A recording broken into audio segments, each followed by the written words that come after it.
So when if you watch yourself, you say, well, I had a particularly good day at work. And what does that mean? Well, it means that you lost your sense of time, right? Because when you're having not a good day at work, it's like, first it's 1 minute to 3, and then it's 45 seconds to 3, and then it's 30 seconds. That's what school was like for me. It was like, click. It's so funny, I went to my daughter's school. I used to get in trouble for talking all the time. Surprise, surprise. When I was a kid, and I was bored stiff in school, and so I would misbehave upon occasion, out of pure boredom. And about 21 years ago, I went to my daughter's school to sit for a class. It was about an hour long, and I was sitting there, and the teacher had all the kids on the floor and was having some of the kids read to the others, and some of the kids who were reading couldn't read at all. And I had exactly the same experience. I was sitting there. It was like being 7 years old again. I could see the clock going tick, tick. And I thought, if I was in this classroom for 3 days, I would misbehave. 40 years old, I would misbehave exactly like I did when I was 6. No.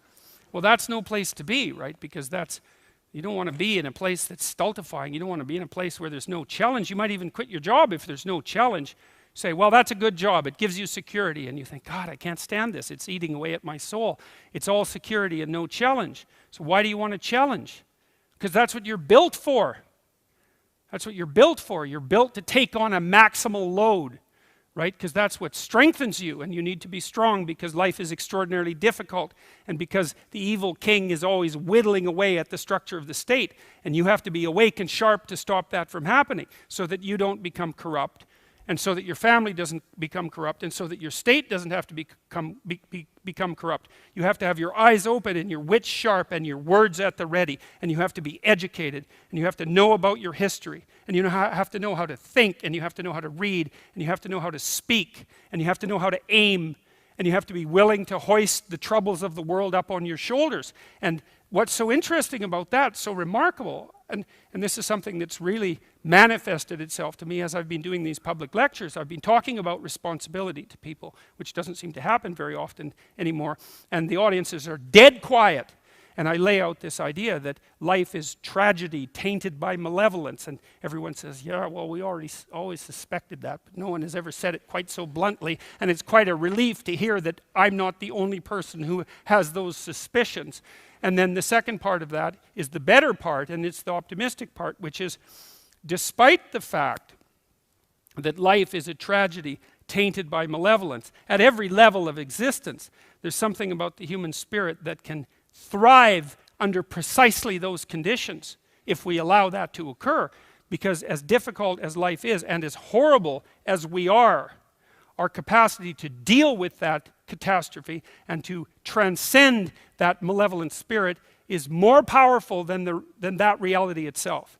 And that's the fundamental issue. I think that's the fundamental issue of the Judeo-Christian ethic, with its emphasis on the divinity of the individual. As catastrophic as life is, and as malevolent as people can be, and that's malevolent beyond belief, fundamentally.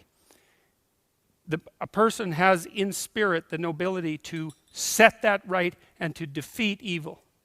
And that more than that, and that the antidote to the catastrophe of life and the suffering of life and the tragedy of life that can drive you down and destroy you is to take on exactly that responsibility and to say, well, there's plenty of work to be done, and isn't that terrible? And there isn't anything so bad that we can't make it worse, and certainly try very hard to do so, but I have it within me to decide that I'm going to stand up against that. I'm going to strive to make the world a better place. I'm going to strive to constrain the malevolence that's in my own heart, and to set my family straight, and to work despite my tragic lot for the betterment of everything that's in front of me.